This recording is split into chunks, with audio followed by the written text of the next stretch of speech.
Hi there, everyone. Welcome to the short Vort for Parshat Ki Tetze. So this parsha features the mitzvah of Hashabat Aveda, the mitzvah, the commandment to return a lost object or item, or actually, as the examples that the Torah gives, even a lost animal. The Torah says that you're not allowed to see the animal of a friend, a neighbor that's gotten away. V'hitalamta mehem, and you're not allowed to then, I didn't see that, because I don't want to spend all this time trying. I gotta bring the animal in. I gotta get on the phone. I gotta figure out who does this belong to. I don't want to deal with that, so I'm gonna pretend I didn't see what I actually saw. Torah says I can't do that. Rather, hashev teshivim lachicha. You have to go through all the hoops and loops of trying to track down who the rightful owner is.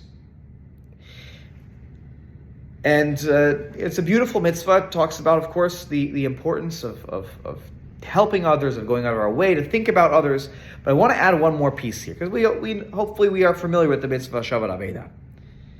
I want to add the comment of the Ibn Ezra, who actually departs from his usual way of really focusing on the pshat, on the simple way of the text, and he acknowledges that actually out loud here, and he says, this parsha is Ki Tetze, and it's called Ki Tetze because that section at the beginning talks about Ki Tetze la milchama al oivecha. It's talking about a soldier who goes out to war and certain laws that relate to a soldier going out to war, and this mitzvah comes a little bit later in the parsha, and so the Ibn Ezra says that you can't pretend you didn't see what you saw and just like, I'm going to be indifferent and I'm not going to care.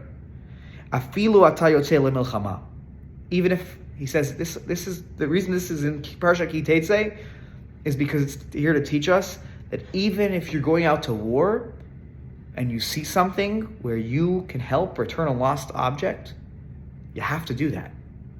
I'm not saying it has to get in the way of the war, right? And if you have things that are pressing in that way, but even if you're dealing with that and all the thoughts that come with the war and the stresses and the worries and the strategy and the planning in your head that has to go into being a chayal, even if you're not literally on a mission, but like you're in that headspace where like I'm heading to the army, you have to have this disposition of I'm thinking about what is going on around me, and I'm thinking about how can I help.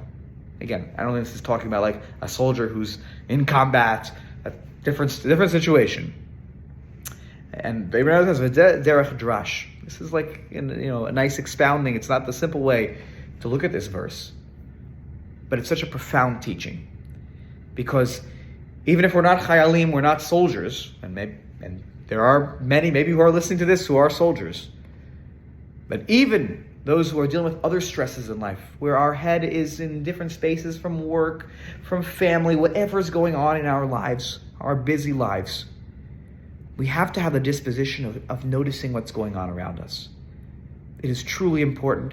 It's what makes us a part of a greater community. It's what makes us a part of, whether it's the Jewish community, a greater community of sort of the world around us that we are a part of, that we want to be, inspiring and adding to.